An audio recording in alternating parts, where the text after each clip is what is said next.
We're the Climate Justice Alliance. We are an organization of over 35 groups across the country. We work on climate justice, as our title says, and very many of the members are communities that are on the front line of climate change, that are experiencing the effects of storms, that are experiencing the effects of industries, of oil, of fracking, of pipelines, of coal. And so for today and tomorrow, we're going to be talking about those things and hearing from many people in those communities. Tomorrow will be a tribunal here, and we'll hear testimony all day long of people from across the United States and around the world. Today we've got a panel. This is this afternoon, our only afternoon panel. And the title of this panel is Business as Usual, Extraction Continues. And I'll let the moderator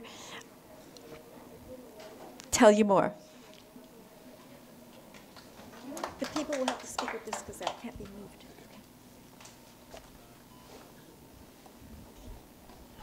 Hello, I'm Wes Gillingham. I'm the program director at Catskill Mountain Keeper. We're based here in the Catskills of New York. So I'm going to excuse my voice because it was a little loud yesterday. But as we sit here and since we've witnessed over 400,000 people in the streets of New York City addressing climate change, while we're, as a community, coming out to the streets to say we've had enough, we need to change, we need system change, we need to change how we're getting our energy in this country and in the world. We sit here in New York, and New York sits as a really good example of how, while the populace is wanting change and pushing for it, and the leaders on the ground know what needs to happen, and the leaders over at the UN continue to fail to make those changes, we are witnessing industry scrambling and using as much energy they can use to continue our energy addiction to fossil fuels. So in New York, we sit atop the northern extent of the Marcellus Shale. And industry has been trying for the last 6 years to get into New York to increase their production. Since the Marcellus Shale and the Haynesville Shale and multiple shale plays across the U.S., fracking for oil in the Bakken, we've seen an a dramatic increase in natural gas production. What that has done is driven the price of gas into the ground. And what that's done for industry is they've ramped up to try to create new markets. Right now there's a proposal in Maryland at Cove Point, which will open up their ability to export to Europe and other parts of the world so that they can bring that price back up. And while they're doing that down in Maryland at Cove Point, they're expanding the infrastructure in New York. There's over 50 infrastructure projects in New York under proposal, to pipelines and compressor stations, all of which have negative impacts on climate change and our atmosphere, and also have extreme impacts on the health, the impacts to the communities where those pieces of infrastructure exist. So we're looking at this increase in infrastructure. As they increase their markets, then they can charge a higher price for their gas, and we are addicted to that production because these are long-term investments. You don't build a pipeline and expect it to disappear in a few years. You want that pipeline in place where you can reap the profits over the long haul. That's what they are trying to do, not just in New York, but all around the United States. And while that's going on, some of the successes from the campaigns around the country to slow down pipeline production, such as the holdup for the XL pipeline right now, industry scrambles and uses oil trains. We refer to them as bomb trains because of the danger they are to the communities that they're moving it through. 25% of the Bakken oil is supposedly moving through Albany City, endangering that city. They're offloading in Albany onto tankers and barges and moving it down the Hudson River to the refineries in New Jersey, or onto tankers to Nova Scotia, and then back here in the form of gas. This is all their efforts to increase production And I just want to use one example from one company, Global Industries, where they applied for a Title V air permit in the state of New York. In that permit that was approved by the Department of Environmental Conservation in New York State, they said they were going to double the throughput of oil through the Port of Albany without increasing train traffic. Somebody was asleep at the DEC when that got approved, and they were obviously not being truthful. There's no way you can double the amount of oil going through a port without increasing train traffic, bringing it in. And while that's happening, and as coal production it may be winding down a little bit in the mountaintop removal regions of the southeast, they're talking about expanding ports on the west coast to take and get at the reserves in Alaska. So the panelists we have up here are all folks from the front lines, from the places where that infrastructure exists, from the places where that well pad exists, from the places where things are being exported and imported, and here to show the world and to speak out against what's happening across the street in the UN, that we need to change the way we do business around our energy production, and we need to do it now. And like I said, the folks on the front lines, on the ground, know what needs to happen. We just need the global leaders to follow us. Thank you. Our first speaker is one of the founders of Tejas, Bryan Parras. All right. So, yeah, my name is Bryan Parras, and I'm from Houston, Texas. And first, I just want to thank everyone for coming, and for everyone who's watching out in the internet. And Wes, thanks for inviting me, and Sue, and everyone on the panel, this distinguished guest. I got started about 15 years ago, and I had just graduated from college and was coming back to Houston to get my first job as a teacher.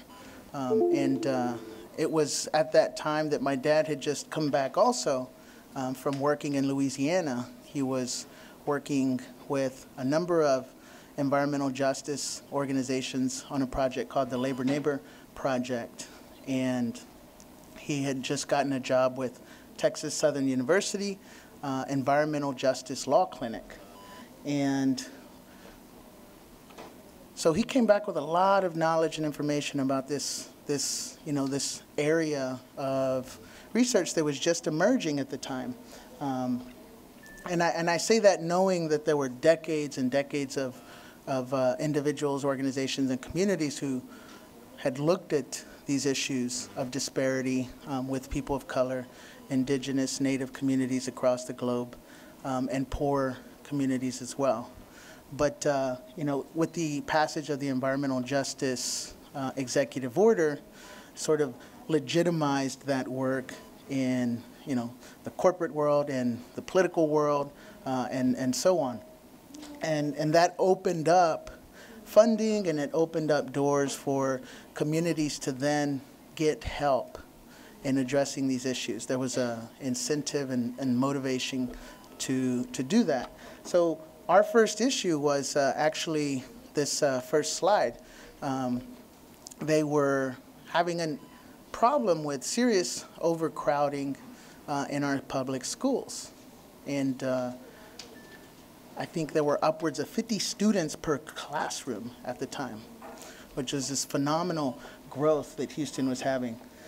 And so this school that's pictured here is Cesar Chavez High School. And it was not named so at the very beginning, but through months and months of active grassroots organizing, we realized that this school was going to be located near 3 grandfathered petrochemical plants. It was in a flood zone. It was on land that was also, contaminated and used for industrial waste, and so on. Many, many overlapping issues.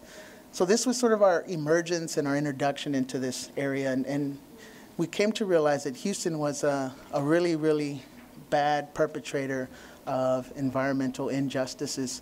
And in fact, you know, if you look at the carbon dioxide emissions of Texas, Texas alone emits more CO2 than EPA regions 1, 2, and 10 combined. The state of Texas emits over 650 metric tons of carbon dioxide annually. And that's not even looking at, you know, all of the other industries and methane and other things. And so I think it's very important for people to remember that if we're going to do this work, you know, we have to really focus on Texas. And we need help. It's a big monster. Houston is the energy capital of the world. At least it likes to call itself that. And we call it the Petro Metro, a phrase I heard listening to Pacifica Radio. I think it was Robert Muhammad, who's got a really cool show called Connect the Dots. But yeah, oil and gas runs the city. And for a long time, you know, people who grew up there thought that these cancers and these sicknesses that we see in the community were just sort of an everyday way of life for everyone. And over the years, we've learned, you know, that that's not true, and that other people do have cleaner air, and that we can do something about it. So there are so many things I want to tell you. I have 0 minutes left, but I will say that Houston is also the hub for many other things. They are expanding the Panama Canal, and that means bigger ships are coming into the Gulf of Mexico. Houston's the biggest port in the Gulf, and so it's looking to capitalize on that. We are also the endpoint for the tar sands Keystone XL pipeline. It's already built. They're already coming. Don't let folks fool you about the KXL pipeline. It's that sort of fight is mute for us. It is, or moot, sorry. It's over. It's already built. It's coming. And there's several other pipelines. So we need to be a little more thorough in our work and try not to focus on, you know, individual pipelines, individual facilities, because this is a much broader dynamic system. And then lastly, you know, we've been doing some incredible work on chemical security with, you know, many of our allies here. And Houston, I believe, tops the list of number of facilities that put over 100,000 people at risk. And one of the communities that we've been working on really, really closely with is called Manchester. If you just Google Manchester and Texas, our organization acronym, you'll find a lot of information and data. So I'll leave it there and welcome everyone who is watching and who is here present today to check out our website. It's tejasbarrios.org. And also to not write us off. People write us off all the time. Texas is too big to tackle. We don't want to waste any money there. We don't want to waste any time. But there are actually people who are really, really looking for help and fighting this industry, doing incredible work at the grassroots level, and we need your support. Thank you.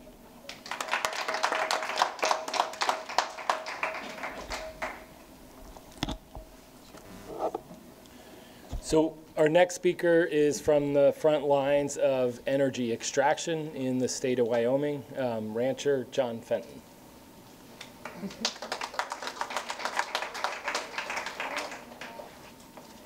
Hello, everyone. Thank you for allowing me to speak with you today. I just want to start off by showing you, where I'm from. Everybody has their place that's special to them. And mine happens to be a very remote, dry part of Wyoming that is just different from just almost any other place I'd been, I thought, until we were put in the position of having 200 gas wells within a 3-mile radius of our home. We live with this 24 hours a day, 7 days a week, in our front yard, in our fields, in our neighbors' yards, in our air, in our water, in our lungs, in every part of our existence when we're at home. And just, you feel alone. You feel at the end of your rope a lot of times. You feel like the man on the moon, so to speak. So we have Mustangs, we have things there that when you think of the Old West or the West, that's where I'm from. So we could keep going. It was really drove home to me. We can go to the next slide. Yeah, they're really dark. We'll just keep going. No, don't worry about it. I don't want to distract from. It's not that important. We can speak. We can speak to each other. That's what's important, is speak to each other. That's what this is about. Since having wells in my front yard and wells in my neighbor's yard and having my water destroyed, I've been given the opportunity to travel the United States and the world and see other frontline communities.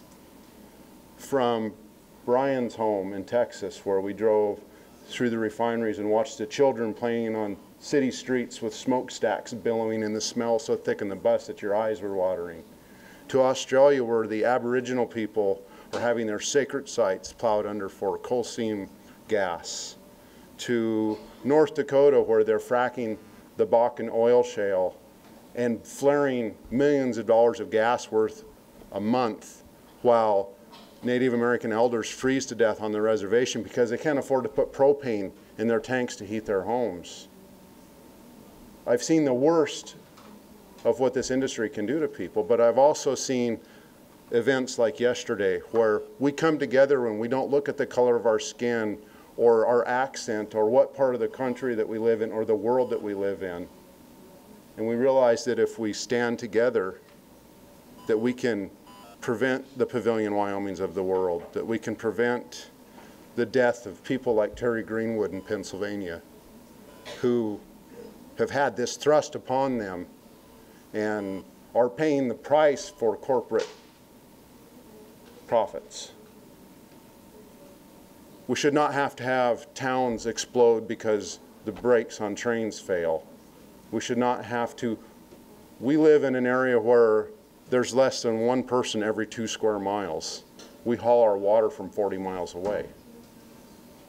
Our air at times in Wyoming is dirtier than LA on its worst day.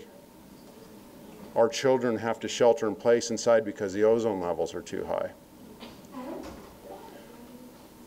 And while these corporations pretend to think that there's no other way other than digging dead dinosaurs out of the ground and burning fossilized sunlight, yesterday was overwhelming proof that there are so many other forms of power.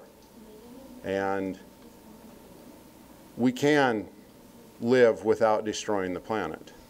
There are many ways to do it. Here in New York, you have a spectacular opportunity to switch your power provider and get your power from renewable energy by checking a box on your power bill. And then that money then goes to providing more renewable energy. You have a chance to support people like Bryan in Texas, Wes in the Catskills, Calvin Tillman in Texas, people in California who are in the worst drought in recorded history with the threat of thousands of fracked wells into the Monterey Shale on top of the San Andreas Fault. It's time that all of us, the people with the common sense and the ability, the people who have always done the things that need to be done in this country and in the world, really stand together like we did yesterday. Yesterday is just a starting point. We need to all come together, and solidarity has to be the one thing that remains true out of all of this. I don't want anybody to have to go through what we're facing of the prospect of leaving the home that we've built. But to be able to be a part of this, that was a result of my firsthand exposure that I wouldn't trade for anything. Once again, I'm very thankful to be here. We need to continue to stand together. If you want to see what this really looks like, talk to any of the people here. You can come and stay with me in Wyoming anytime, and I will show you what fossil fuel extraction looks like. Don't fall for the fancy glossy commercials on the television and all the crap that's printed on the side of buses with clean natural gas and the other things that you see. Come and see reality. You'll see it with your eyes, you'll feel it in your heart, and you'll derive power from it. And together then we can all overcome this terrible thing. Thank you very much.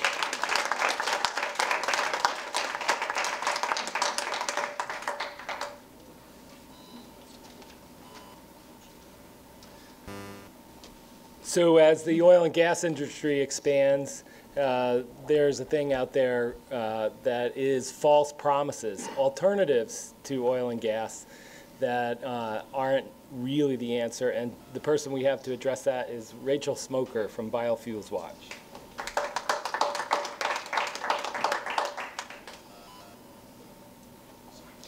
Hi, everybody. Thank you so much for coming, and also thank you very much to the Climate Justice Alliance for all the work that's gone into building this movement, and also for inviting me to speak today. I'm a little overwhelmed after the incredible experience of the march yesterday, on top of having a 102-degree fever all day, and then also being at Flood Wall Street this morning, which was an amazing, amazing experience, a life-changing experience for many of us, I think. Far exceeded our expectations in terms of the show up and the power of that event. So I'm a little shaky and lightheaded, but I want to take use of my minutes quickly. Okay, so I am the co-director of Biofuel Watch, and for a long time I have fought back against the policies, which are policies that are meant to support renewable energy, that have supported biofuels and bioenergy in many different forms, biochemicals, and an entire bioeconomy, where the idea is essentially that anything that's made from petroleum or from fossil fuels currently could be made from living plant matter instead of from fossilized plant matter.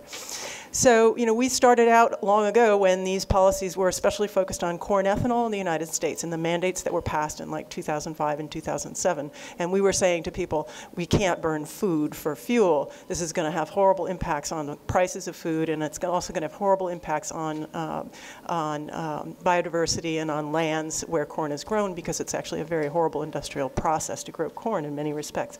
That was quite a while ago. Now we are in the US putting about 40% of our corn crop into ethanol.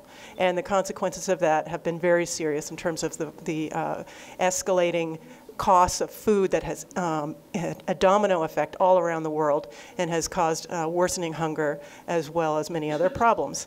Now that's just one of the pieces of the picture of this. You know, it's sold to us as a solution to climate change, right? It's ethanol and biofuels.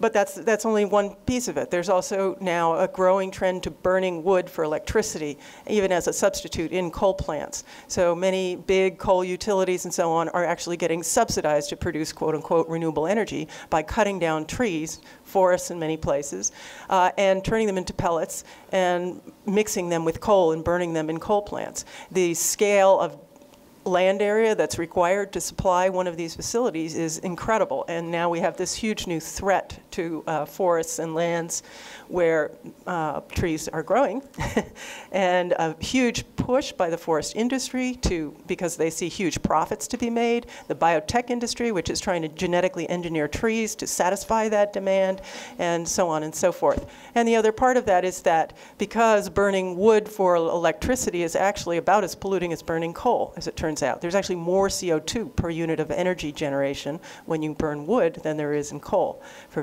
various reasons. On top of that, there's more particulate emissions, which are very damaging to people's health. And so people who live near these facilities, some of them are coal facilities that are co-firing wood, and some of them are standalone facilities sold as clean energy to communities. They're burning wood bioenergy, and what's coming out of the stack and into those communities is a massive quantity of particulates and various other pollutions that's very much comparable to a coal plant. People don't realize it. They're told it's clean, it's green, it's good for you, and it's renewable, it's sustainable. Let's put all those nice words on it without actually going into any details about what we mean when we use those words, which is the trickery. So, and I want to also add to you, because I feel a sense of urgency about this, the IPCC Working Group 5 report that just came out recently basically said a very alarming thing, especially alarming to me. They said we cannot stabilize atmospheric CO2 levels at, and I hate these conversations about ppm, I really do, because it's not like we're in control. But they said we cannot stabilize atmospheric CO2 levels at 450 ppm or even 550 ppm. And those are very high levels, we know. Without some means and some technology to remove CO2 out of the atmosphere. Not just to start putting less out there, but actually remove some of what is already out there. And the only technology we have available for doing that, they told us, currently, is bioenergy with carbon capture and sequestration. So you've heard about carbon capture sequestration, CCS for coal. We're going to get clean coal with CCS by capturing the CO2 and burying it somewhere underground in the planet.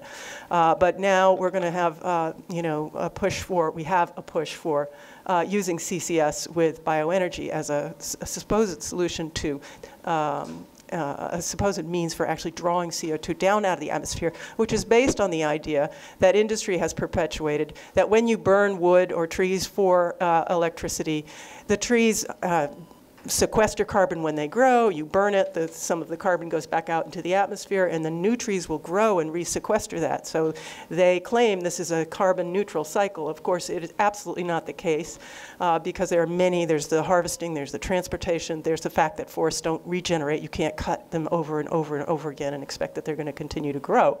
And there's also the time lag. You can burn a 200-year-old tree in 2 seconds flat, and it takes 200 years to regrow, and we don't have that time. So this myth that it's carbon neutral, that industry has continued to perpetuate, and that we've been fighting through the EPA, through every possible body to change that myth, which is actually sort of written in stone in policies in many ways. We are now faced with the IPCC telling us, oh, it's carbon neutral, and if we just capture the carbon out of the stack and bury it underground, we'll have a means of climate geoengineering, essentially, is what it is. Of course, there are many problems with where that CO2 is supposed to be put underground, and there's many problems with the entire concept of CCS itself. So I'm going to stop there and just say the thing is, I have had a career of moaning every time another policy for renewable energy gets put into place, because I know that 56% of renewable energy in Europe and around half of it in the United States is actually bioenergy in different forms. It's biofuels, it's bioelectricity, it's an entire vision of replacing fossil with living biomass. And so when we push and we call for 100% renewable energy, or we go to our communities and they say, oh, we're going to have green, nice, clean, green, renewable energy, what exactly is it we're talking about? What do we mean? If we have 2.6 billion people on the planet who currently don't have any access to any electricity, and we want them to have the luxuries and the not luxuries, but necessities. We want their necessities to be met. We want our necessities to be met. What kind of energy do we really want? And how do we want that to be? I think we need to dig deep into that question before we just start labeling things with clean, green, and renewable as solutions. Thank you.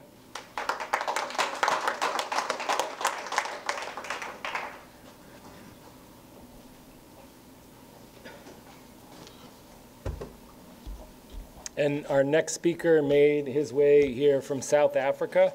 He's a member of the South Durban Community Environmental Alliance, Desmond Desa.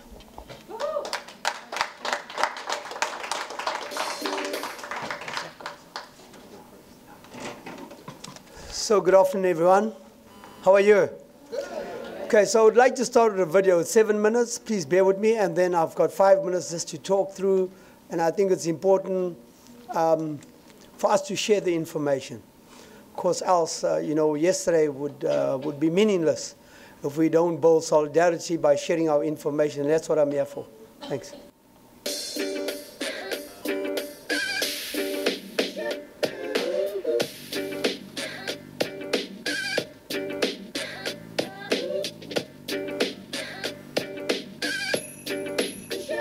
This is home. This is where we live. This is where we're brought up. And it's a community. There's not many places in South Africa, in Durban, that you can feel at home with your own neighbors, where your neighbors are not just people that live next door, but they become your family. The South African government and its parastatal, Transnet, believes that there's a need to import more goods, bring in more bigger ships, the Panamax, into the Durban harbour, and thereby bringing in over 20 million containers and making Durban the gateway of Africa. They're now planning to do expansion of the port, which is breaking now our culture, our community, where we have to restart life all over again. They don't talk about houses, they don't talk about anything, they just tell us that they're going to move us here, they want to dig a port. That's what they're telling us. It's even better to stay in the shacks. than living on the road, because I think we're going to end up on the road. It's really making us angry. We were living in Mayville before, that's Kaitamena. We were forcibly removed because of apartheid. Now they want to relocate us to where? I think we are the forgotten people. Moving us away is a convenient way to get rid of us so that the problems cannot be dealt with. And that is why relocation is not the option for us. They can bring the port, it can work for them, it's not going to work for us, unless it can only benefit if they can employ us. The container port in Durban only employs 800 jobs. What's more important is that the local manufacturing industry that really created jobs and employed people, that has been destroyed. All we're going to be doing is importing. It means that the local manufacturers will be under severe pressure and they'll have to close down eventually because they won't be able to cope with cheap labor currently in China and India. I think the Chinese are wanting to learn from South Africa about the way we do business, and we want to learn from Chinese. And I've seen networking. Every corner of this ICC and Durban, you see people getting together, talking, networking.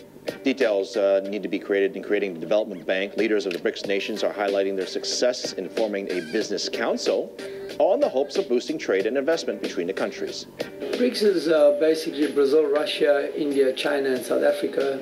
BRICS was formed after a lot of research by Goldman Sachs. The idea was to exchange goods and to develop a bank that they would have control over. Our concern about that sort of thing becomes that the BRICS countries will lead to economic devastation on the continent. Brazil, Russia, India, China, Africa's open like bullet holes in my cap. Something you should know. You're dropping BRICS from above, we're bringing BRICS from below. BRICS from below is a civil society concept which includes a partnership between the South Durban Community Environmental Line, Groundwork Friends of the Earth Africa, and the Centre for Civil Society. The container port that's being proposed for Durban to expand will lead to 20 million container and trucks on the Durban roads and community roads. That will lead to more deaths.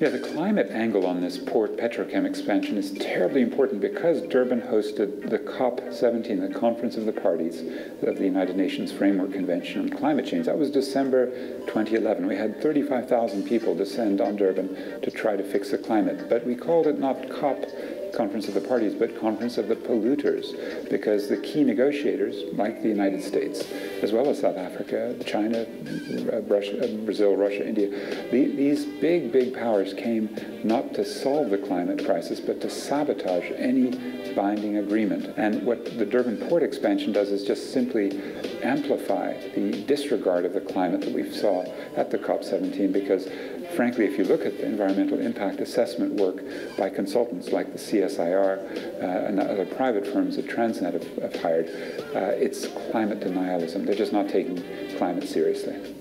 From a beautiful vegetative area, it's become a hub of industry, noise.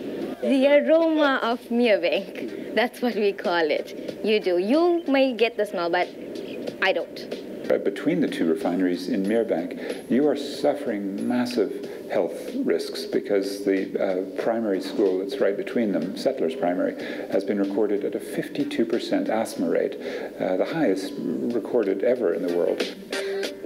So Melissa was born in another area, and she doesn't wheeze.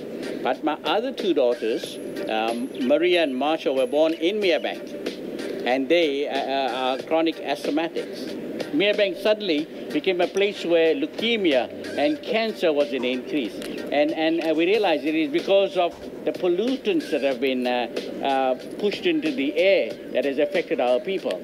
We need to detox, not retox, that part of South Durban. So we want to ensure that our livelihoods that we are involved in as poor people in this country, in South Africa, is defended, is advanced and protected. If need be, we need to fight for it. hurt when the blood still dries. My auntie tells us not to criticize, cause they're bringing us a boom like industrialized. But we don't want more construction, corruption, and drama. I still wet from the tears of marijuana. It's another power block. Fuck all change. 99% plain and the 1% gain. If they are guilty, they must pay. If they are guilty.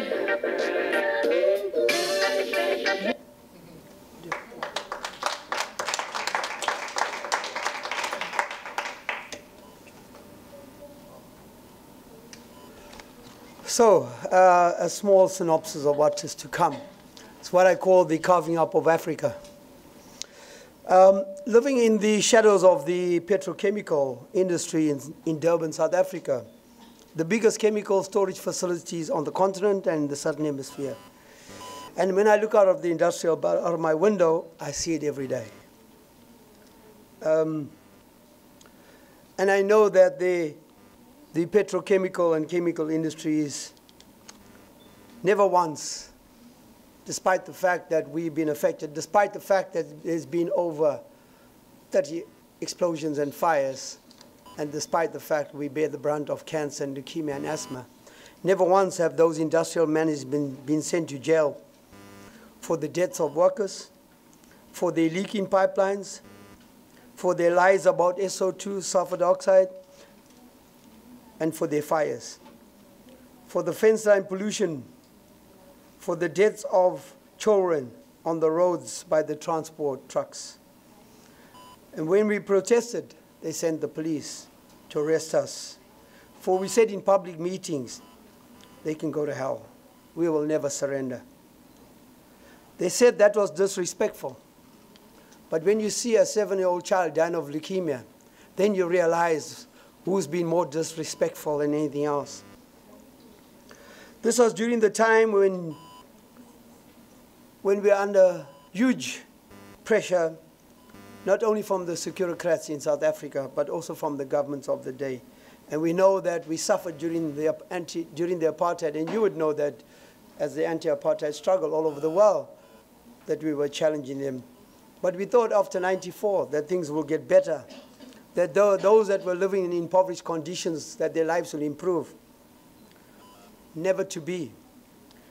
Never to be more than what we've seen now, the devastation, the high unemployment rate, the poverty, and the destruction and the impact on our children. Big Oil in 2001 wanted regulation, not air quality laws. We fought this and pushed this back. In 2004, Big Oil initiated for a mandatory emission standards in our new Clean Act. We never had a Clean Act before. And we fought very hard to get the new Clean Act. In 2004, that was promulgated. Now, having these standards and agreeing to them, they're now pushing back. Big industry is lobbying government. They've got all the power, the resources, and they're pushing back. And probably they've got a good president like Zuma, who's been here a few weeks ago in the US. And through this final act of power, industry in South Africa is, with the permission of government, trying to subvert our hard-fought democracy, 20 years of it. The powerful ignoring the people. You heard the stories there today. And I hear it all the time. In 2009, I came here to Washington to lobby the US politicians, including the Black Caucus, to say don't give the loan. Don't give the loan to the coal-fired power to build the third and fourth biggest coal-fired power station in the world, in South Africa, in an area that's a scarcity of water, in an area where black people are going to be displaced and have been displaced, as I talk to you now, and lost their cultural ground and lost their food gardens that they were plowing. Some countries were willing to be on our side. However, the loan was granted. And the loan was granted to help South Africa onto a low-carbon path, make us less carbon intensive. A joke, a big joke, when Medupi and Kusile are the third and fourth biggest coal-fired power stations in the world, and are the biggest emitter of CO2.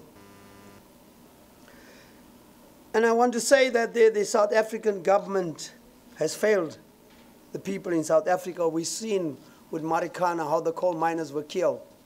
So when you have dissent and when you have objections, the mentality of the government and the security class and the corporations is the mentality to shoot to kill.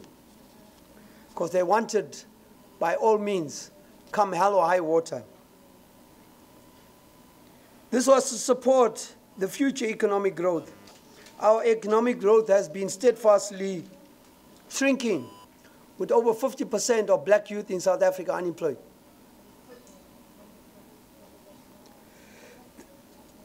This was to contribute to poverty alleviation. Poverty alleviation, poverty has increased twofold in South Africa at the moment. We are the highest in the world. The gap between the rich and the poor is the most in the world. It's amazing. You can see these white, huge, rich suburbs and townships, huge houses, and you go and live in inhumane conditions. Thousands of people don't have access to water and energy. And yet we're supposed to be providing energy, building the biggest coal-fired power station.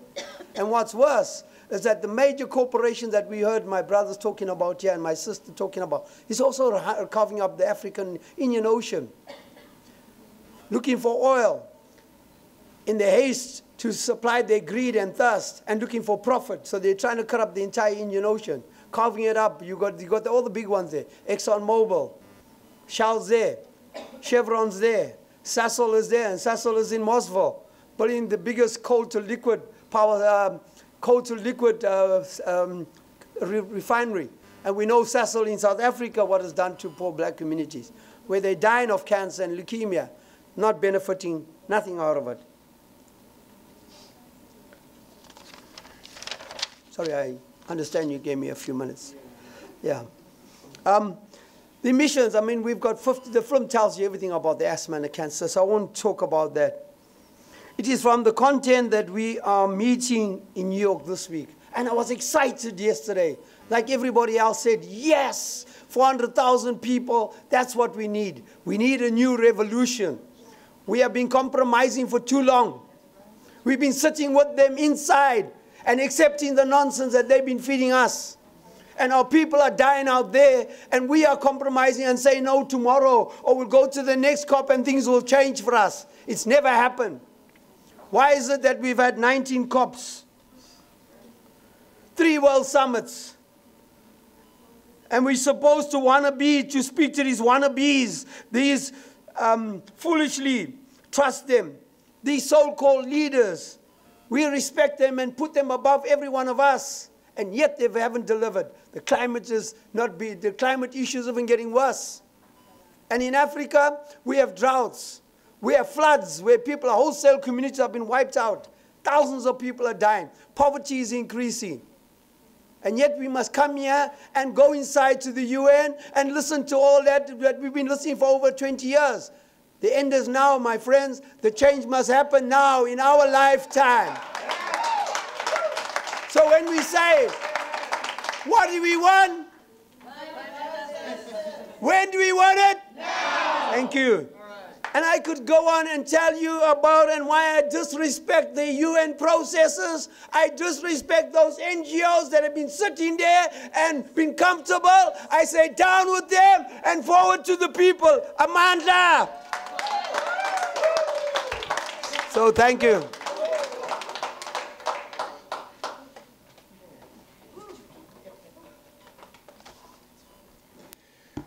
So we did have another panelist, but she's not going to be able to make it.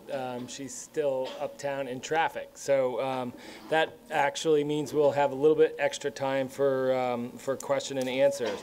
So there you have it. You had the from the front lines, the information.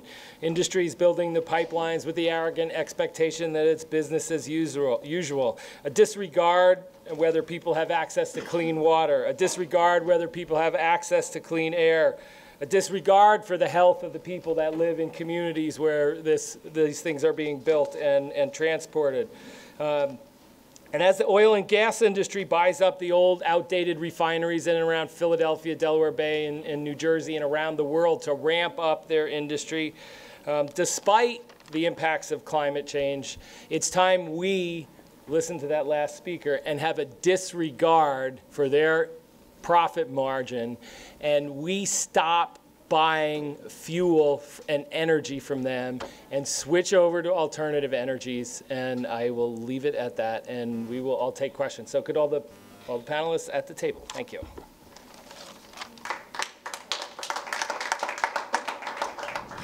Well, that was so wonderful. Thank you so much. I enjoyed every speaker. I'm Judy Robinson with Coming Queen, and I've had the pleasure of working with many of you who are on this panel today. And I have two questions. One is for Desmond. I wanted to know first, congratulations for winning the 2014 Goldman Environmental Prize, which is, you know, the globe's Nobel Prize. I think we can see from Desmond's incredible organizing, as well as his commitment and his passion, why he won that award. So I wanted to know if you think that can give you a different platform for communicating the issues that you've been communicating for many decades.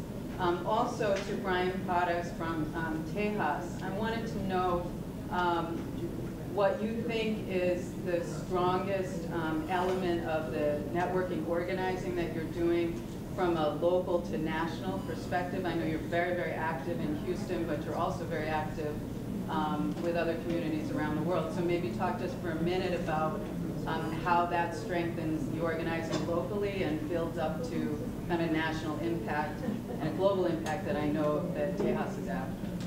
Thanks, Judy. Nice to see old friends again. Judy and I worked on the Shell campaign for many years. And yeah, the Goldman Award has created another platform. I mean, I've been so busy. I thought I went back. I spent a month in the US, in California, with Catherine Zavala from IDEX here. So Catherine's here as well. And I spent some time in Washington and talking to communities in Richmond. In Martinez, I done the walk. And I was excited because I felt that we were making the connection. Long last, the connection's been made. And when I got back home, people from all walks of life are just calling us up to, can you come to the schools? Can you go to the university? Can you go to the community suffering from toxic landfill site, what I call environmental racism, which still persists even today? And yes, it does, and I think we must grab it. I'm an opportunist. I believe in building the movement. And I believe that what happened yesterday is awesome. I think we've just got to work even much more harder. Yes, let's not relax and think that yesterday is the end of the day. Let's believe that that galvanizes each and every one of us that were there yesterday, including this morning, right? Flooding Wall Street was enormous. And I think including today, let us go back into our communities and let us work harder. Let's educate our people. Let's inform them. People are being affected. They just don't make the connection. And I think the opportunities are there for us to make those connections. And the Goldman Prize has given me that opportunity, and I thank Goldman for that, the staff and all of them, because other than that, I wouldn't have got so much publicity, let me tell you. Over 80 different media outreaches all over the world. But going back home was enormous. My own family didn't know much about it. When I left home, my wife, I've been married since 1981, didn't know much about my work. Even when the house was firebombed, she was crying, and she cried for months and years, and she didn't want to talk about the work. So she never stood or spoke about the work. But I think coming to the U.S. with her for the first time, she started to hear about the work, and she got to understand it. And the same way with my kids now, and my grandkids. So I've got 9 grandkids. How you like that? Wouldn't have guessed it. But it's what makes us understand that the earth belongs to each and every one of us. And I've been giving talks to fisher folks in Durban, 12,000 fisher folks in Durban, whose livelihoods are going to be destroyed because of the carving of the Indian Ocean, because of greed and corruption, looking for more oil and destruction. And so it's my interest to go there and tell them and warn them and say, guys, we can fight it off now. Let us come together. And I think that is what we can do in each and every community. Each and every one of us needs to go back with a strong feeling and a strong sense of not to give up, not to move away, fight them where they are. That's what I think, and we can win. We are winners. We won yesterday, and we'll win for the rest of our lives, and we'll destroy them. Thank you.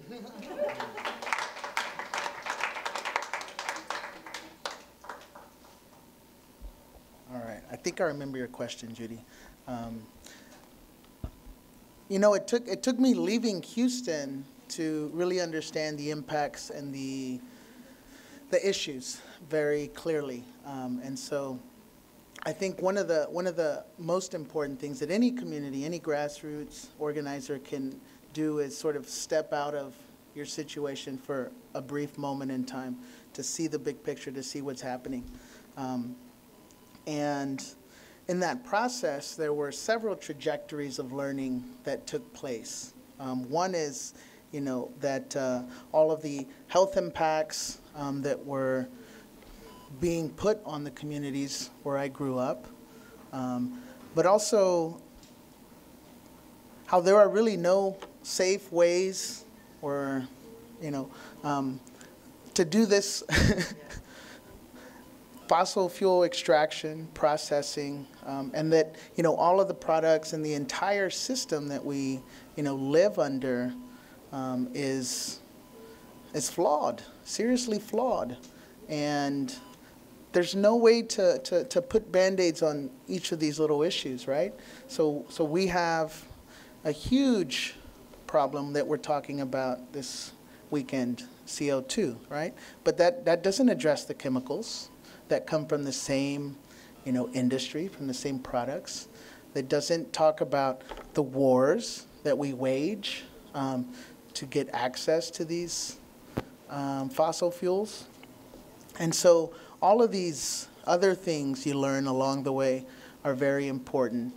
And I would say that the broad movement building work and coming to things like this and meeting with folks from other communities is another area that is important, because we can fight, you know, a specific facility. We can fight the building of or an expansion of a new plant, right?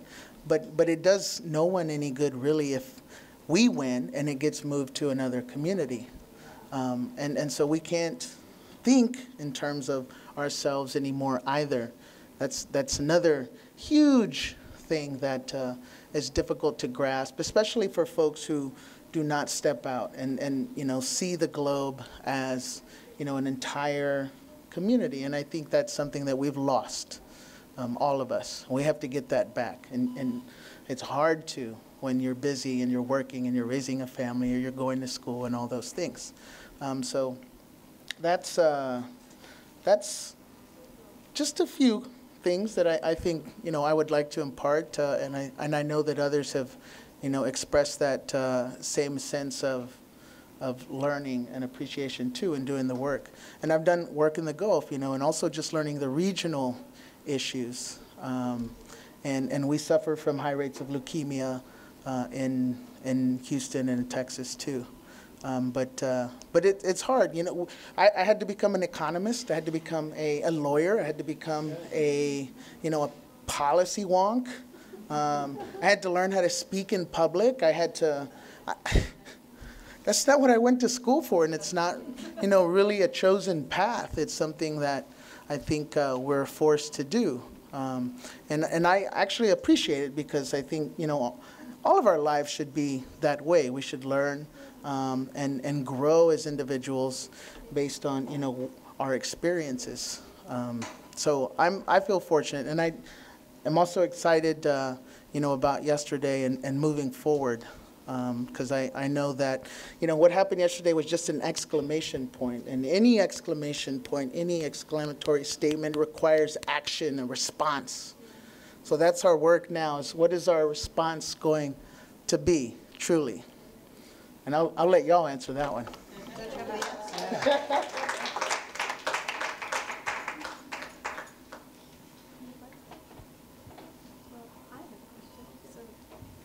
sort of a question and sort of a statement.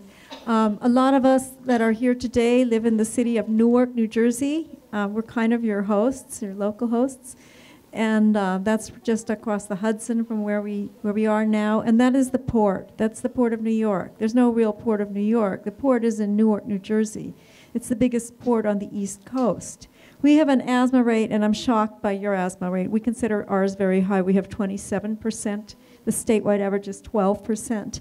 And the way the whole trucking industry of the port is structured, those truck drivers are very badly paid. They're classified as independent contractors, and this is the way it is all over the country. There's very few drivers that are actually employed by the company, so they own or lease their truck. It's a real old-fashioned system. Sometimes they owe money at the end of the pay period because they lease that truck from the company. Those trucks they're old. Some of them are like 93. I recognize the trucks where I live. There's like 7,000 trucks. Every year we hold a truck count in my community, and we count trucks for 2 hours on the intersections, certain ones. And we never count. This year it was low. It was like 2,700 trucks or something in 2 hours. I mean, those are 2-hour counts. Last year it was higher. It was almost 3,000 trucks in 2-hour counts. And those trucks will not get clean. Our port here is controlled by something called the New York, New Jersey Port Authority. And if you live around here, you know a little bit about that body. It's always seemed invincible and monolithic. Now we understand that it's corrupt and old-fashioned and non-transparent and sexist and racist. And it runs and owns a lot of things around here. So although that port sits on the land of my city, we get a very low amount of money out of the port. So we're a really poor city. Everybody who lives around here knows about Newark. And so I guess I'm asking these two fellows, I was very excited when I realized you had a port issue. We're really dug in there trying to straighten it out, and it's going to take a real long time, and I'd love to hear some commentary from you about how you're addressing your port issues. And if you're part of larger networks, or what do you think, how is anything working around that, or is there some new strategy we need to come up with? Thank you. Thanks. My last visit here was in April and May, and we spoke to folks that are working on the port expansion in the US as well. So it's about solidarity, and also working with other African ports and other ports that have been expanded, because the shipping industry is pushing for the massive Panamax ships that only employ 17 people. And so Africa, there's a number of ports that they've been highlighted that's going to be expanded. Durban has got, well, South Africa has got about 6 ports, and they want to build another port. And most of those ports are about 40–50% being utilized at the moment. The economics has gone down. But you know, some of the multinational corporations, like we got the biggest Toyota Motor Corporation in South Africa. And they were saying, the CEO came out with a statement, well, China's building ports, even if it's not used, we must build it. So that's the mentality, you know. Build it, even if you're not, so build all these big infrastructure projects, even if it doesn't benefit society, it's not going to create jobs, doesn't matter. Because most of the budgets, instead of it going to healthcare, education, housing, and water, will be put into these big infrastructure projects. And all the loans that have been taken on behalf of the government, on behalf of the people of South Africa. The way to deal with this, and this is the way we are defining it in South Africa, is that one is that we need the experts to talk about costs, to talk about development, the planners, the architects, pull a team of them together. The second thing is that working with the trade unions is very important. And then we are also putting together a legal team so that all the paperwork and all the information, if it does go, it'll go all the way to the Constitutional Court in South Africa, and we'll challenge them. And then there's the investment team that's here in the US, and we've got it all over the world. It's in South Africa as well. And when I was here, the Japanese bank and the Japanese ambassador didn't want to talk to me. But after I met the US energy people and government people here in the US, in Washington, they spoke to the Japanese to meet me. And there were three things I said to them, and they haven't come back to me, but I think it'll scare them. One is that we have the will, as people of South Africa who have suffered under apartheid, to fight you and challenge you. And we'll fight you and challenge you all over the world, and you are vulnerable. We'll call an international boycott on the Toyota Motor Corporation. That's one. Two is that we will hold up your investment for many years in the courts. And no one wants to put in money in something that's going to be held up. And three is that we will fight you in the streets. And you tell that to any investor, he gets worried. So that's the way we see it. They want to put 2,000 trucks in an area where predominantly black pupils commute into the area. And that will kill those little lives of, imagine these are primary school children. Some of them don't have no transport, they walk to school. Imagine all these big trucks, and I've already shown you the video. I hope you can take a copy of it.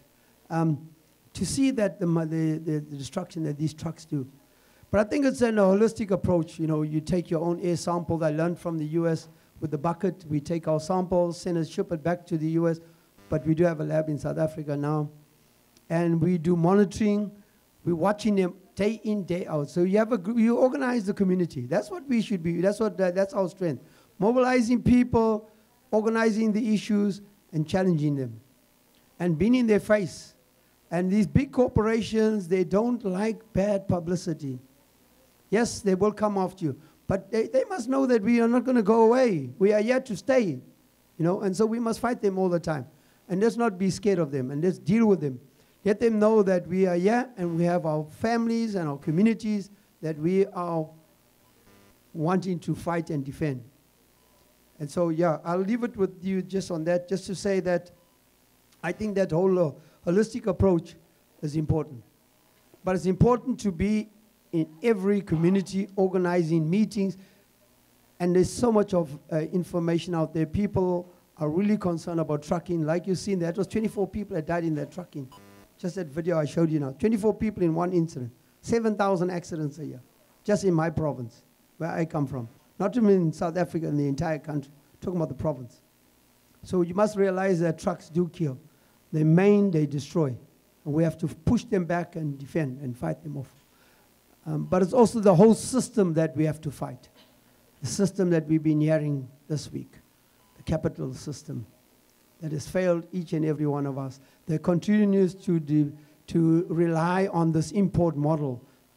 This model of that's creating oppression in other parts of the world, but brings those cheap goods to the continent and sells it off. And we need to fight that. Thank you.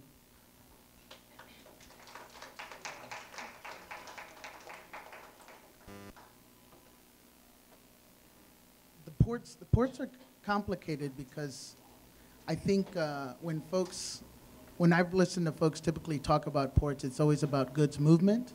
And where I live in Houston, it's predominantly a petro port.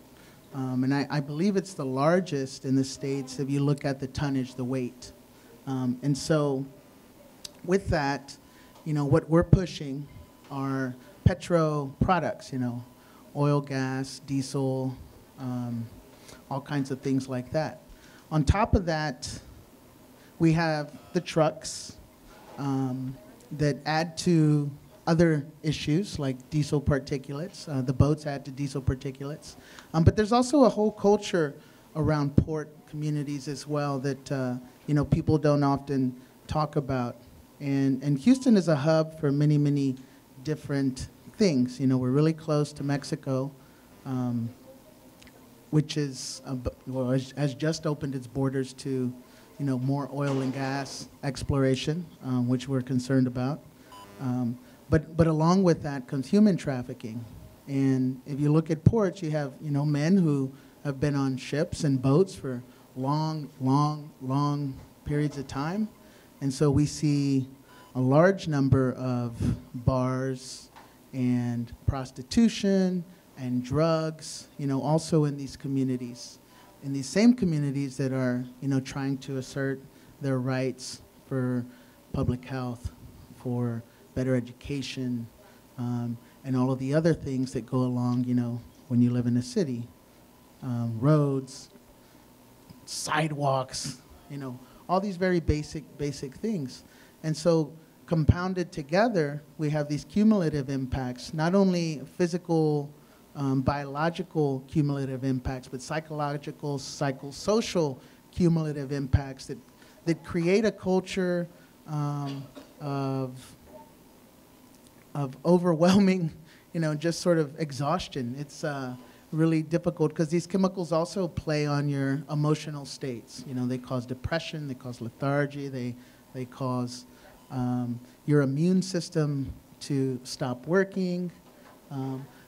And those are the parts that, that we try and tackle and work with. We're a very, very small organization, but I think it's important to highlight, that these ports bring a lot more than, the physical things that you see. And Houston is about to grow, and they've always grown. That's the thing. Once you got a port, it's like they operate on speculation, and they make and take loans that they're obligated to make good on. And once they're stuck in that, financial situation, they're going to do what they want to do. Texas, in a lot of cities, and in Houston, does not have zoning. So we see a lot of situations where we have tanks and warehouses and trucks, in neighborhoods, right across from schools, in churches, in parks. And there's a lot of legacy pollutants because Houston, began its oil and gas industry, at the beginning of the century with the discovery of oil and the manufacturing of cars. And I always find it interesting, too, that Houston really came about because of a hurricane that completely obliterated Galveston Island.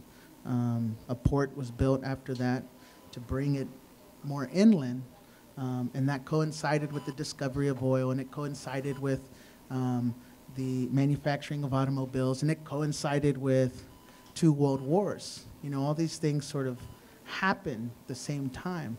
And so it seems almost natural that this area, just sort of built this incredible industry there without any foresight, without any thought, to what that was going to do. And now they're stuck in their own sort of obligations and further speculation to keep their lifestyles going. A lot of the industry learns new ways of extracting and drilling, and in Houston, the universities there prime the students to go into the industry, our students, and they attract them with high-wage jobs with very little education. High school students can get jobs making $15 to $20 an hour. Sometimes more, but they come with high risk, and there's been a number of articles in the Houston Chronicle looking at the industry's injuries, and unreported impacts to the workers too. So yeah, we need union, we need the churches, we need all these groups to work with us, and they have to look at the entire community as a whole and not their own self-interest. And that's the difficult part, in working with any, collaboration, that we all deserve equal amount of protection. Any more questions?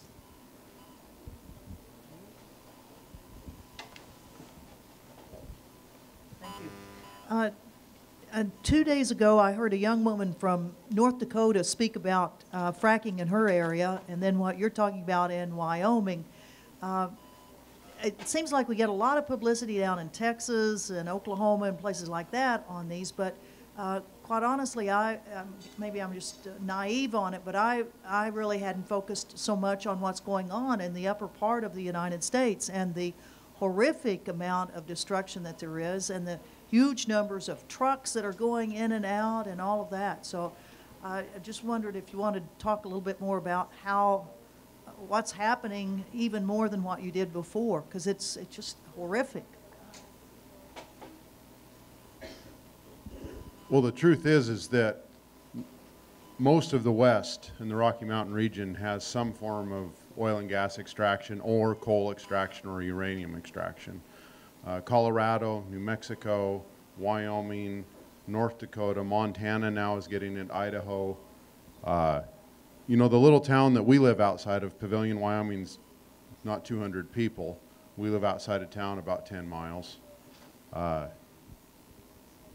We've been in a very elaborate process there and have actually had the EPA come and investigate and found fracking chemicals in the groundwater.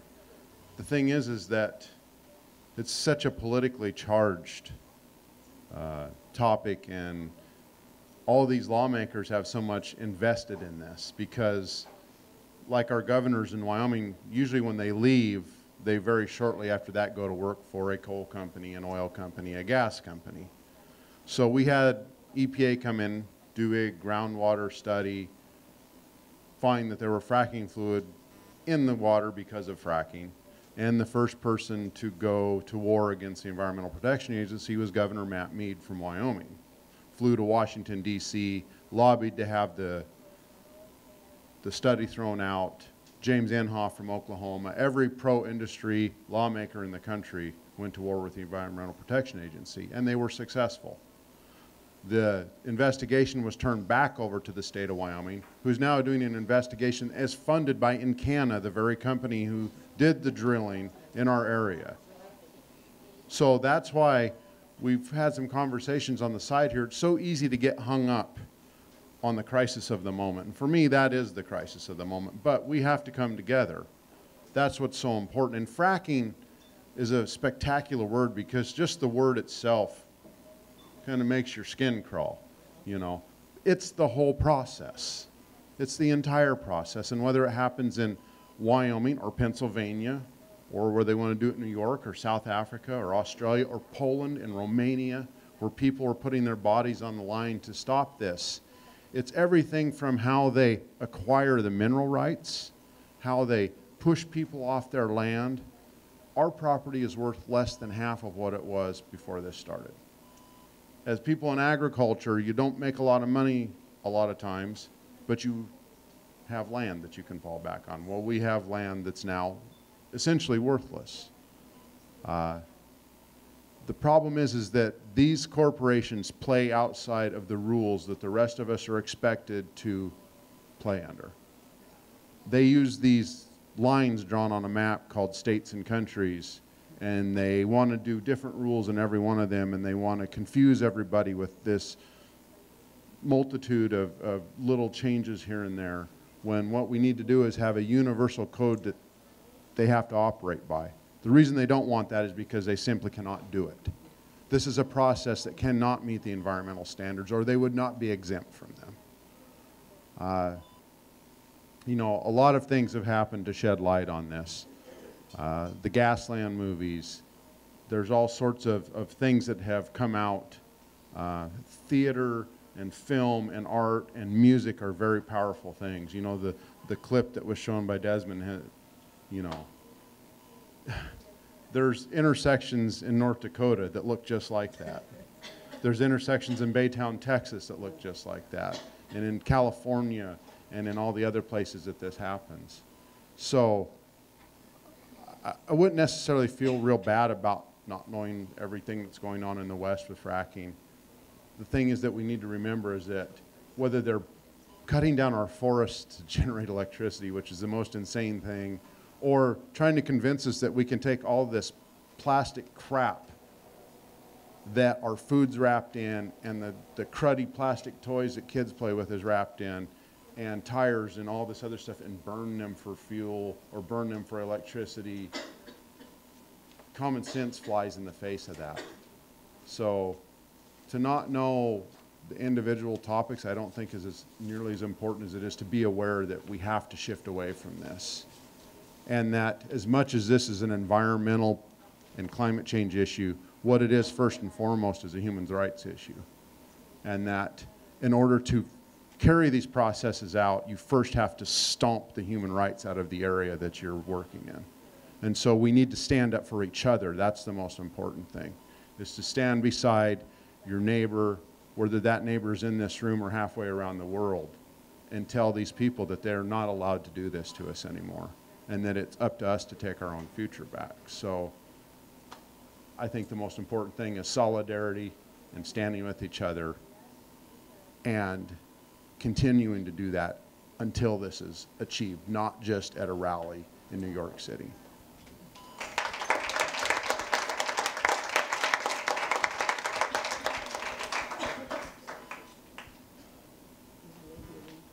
Hi.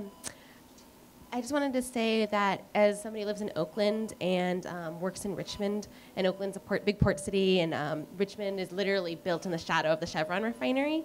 Not to mention just thinking about all the other refineries and bomb trains kind of going through our region. A lot of this really, really resonated with me. But I'm an organizer with the Asian Pacific Environmental Network in Richmond, California. And one of the dynamics that we've seen is that the refinery actually employs very few local residents. Like, you know, it's like 7% of their employees maybe are local residents. And yet there's still a lot of sort of reverence for the refinery in the city. It's very divided. And part of that is because the refinery, the Chevron, company, just floods local politics, local political campaigns, different service organizations, schools, with funds, so that basically so they can buy out the community and continue to not make renovations that would make it safer, so that they can continue not really paying their taxes to the city, do all these different things that really, really hurt the local economy. But there's still a perception that environmentalists are attacking jobs. And so I just was curious, of all the different struggles that were highlighted up here, if anybody would be able to sort of speak to that dynamic between extractive economies, local politics, and how you guys have dealt with sort of the jobs versus environment debate and organized around it.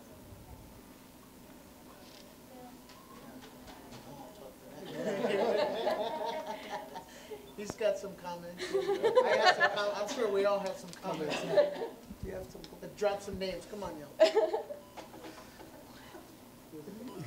Yeah, I'm glad Judy's in the crowd here today because Shell hired the best PRs that came out of Harvard. It's what we call liars for hire. You know what that means, eh? They spin the story and put it out well. And then they throw their crumbs at us and we think, hey, they're doing the world of good, a science laboratory here, a classroom there, or they even, like what they've done in the Niger Delta, they provided 75 gunboats for the Sani Abacha regime. And remember what happened to Ken Saro-Wiwa. So this is how they play the game. They come at your heart initially, testing your resolve.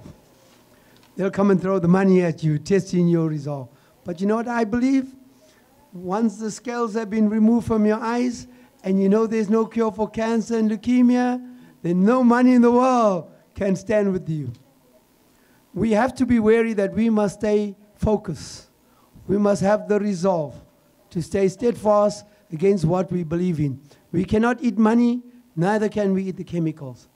But food and air and water is of the most important issue in life. Without that, we will not survive as species. Thank you.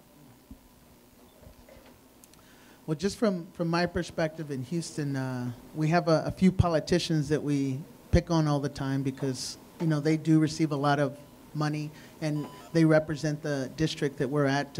Gene Green is one of them.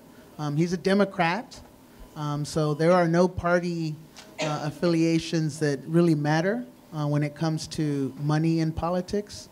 I'm sure eventually, if enough Green Party members got elected, there would probably tend to be donations given to them too.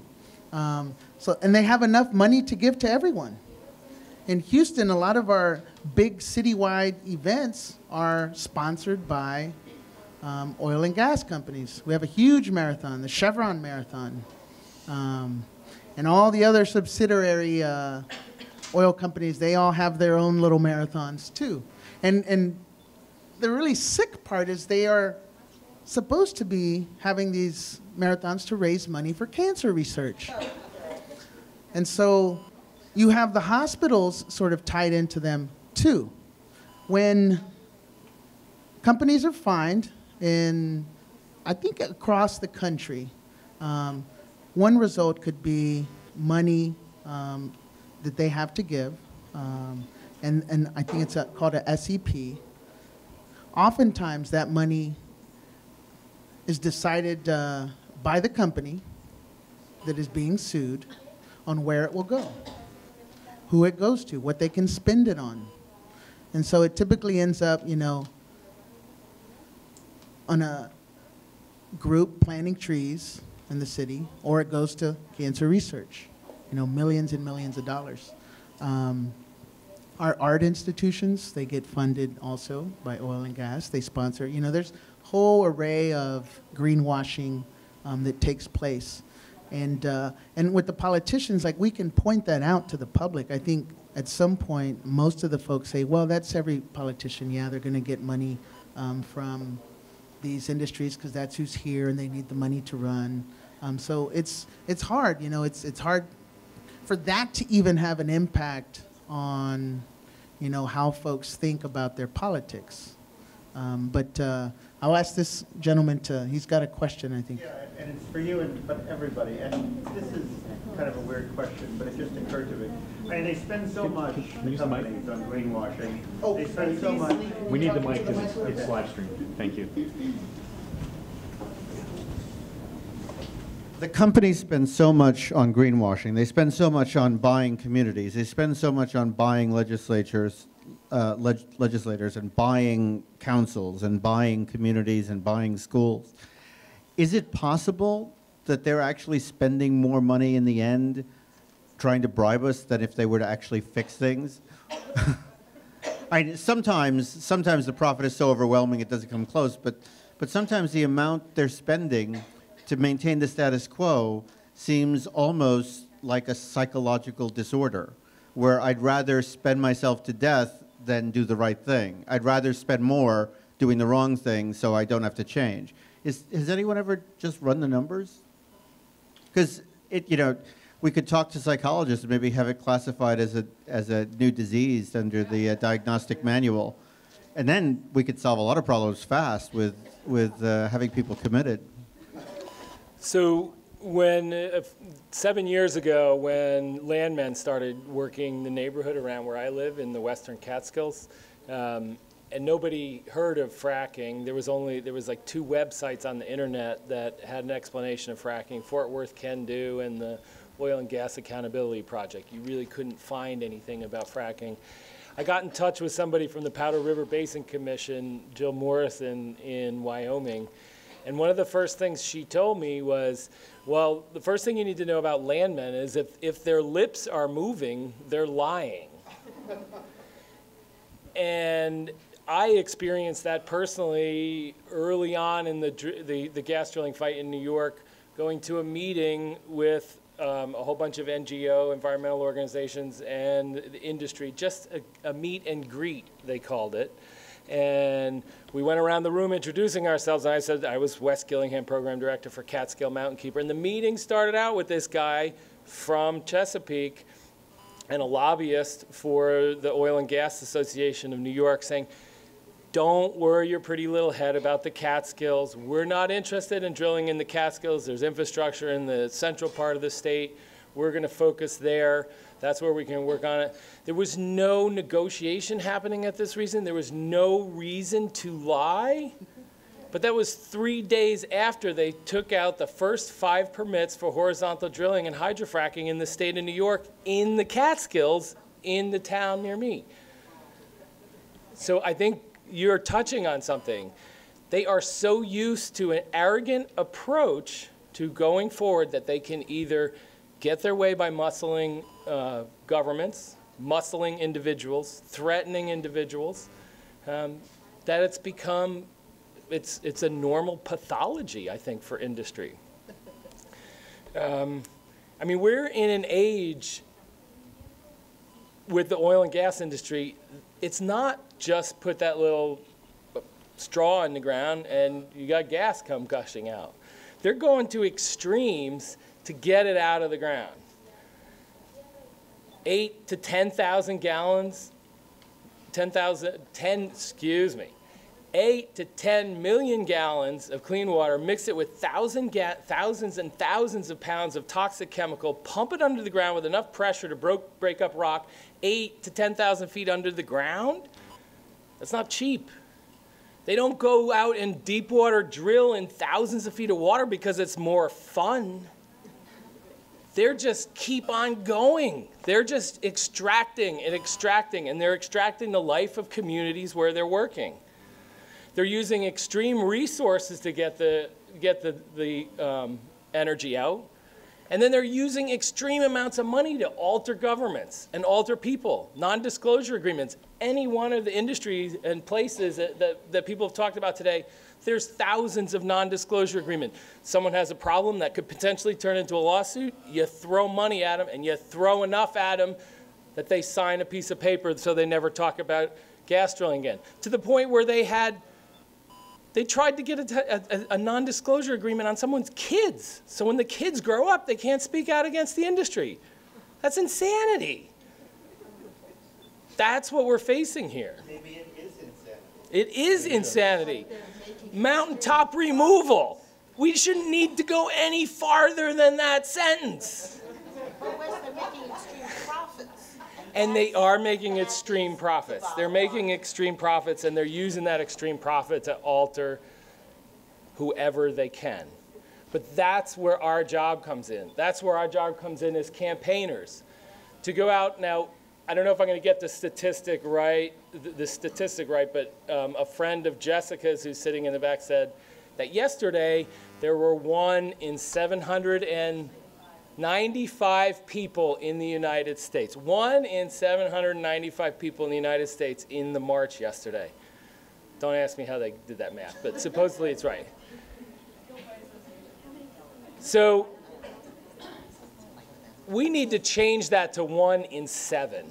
And that statistic is not representative of how many people didn't come out to the march, but were paying attention.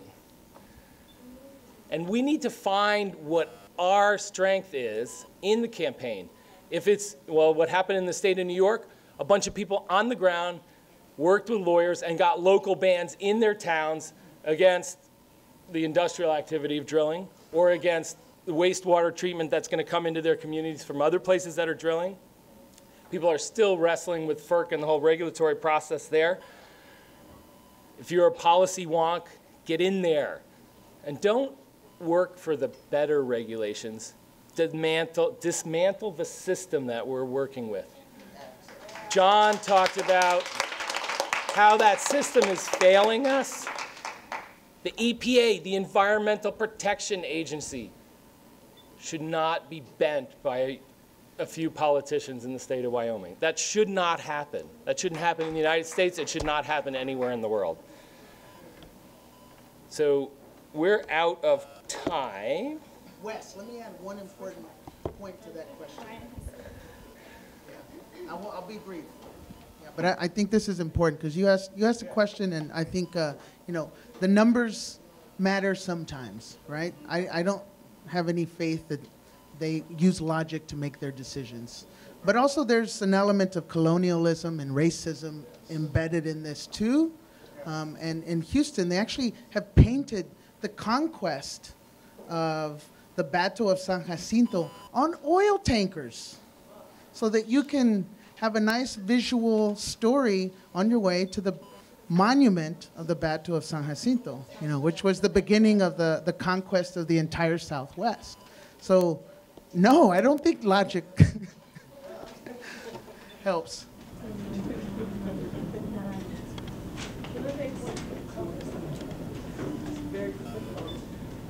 I'm really, empowered after having listened to all of this. Mute. Mute button. Is that better? I'm very powered up listening to all of this, and I just want to say I think we really need to, one thing we really need to do is we need to start naming names and finding where those names live, because we keep talking about system change and climate change and they and so on, and we need to know exactly where they are. In Vermont, we have a ban on fracking, and we're fighting now a pipeline that wants to bring fracked gas across the state. And it happens that the CEO of the company lives across the street from me. And so we actually have been visiting his home. I mean, we need to know, that's really, I think, what it's going to take. We went down to Wall Street today and we talked about, smash capitalism, but we didn't say who, ExxonMobil, Shell, you in that building right there. So that's, I feel, one thing we really need to do.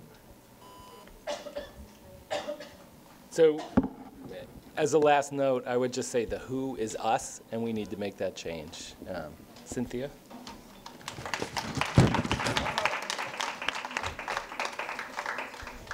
So I want to thank all of you for coming today. I want to thank all of our wonderful panelists. We had a wonderful panel this morning.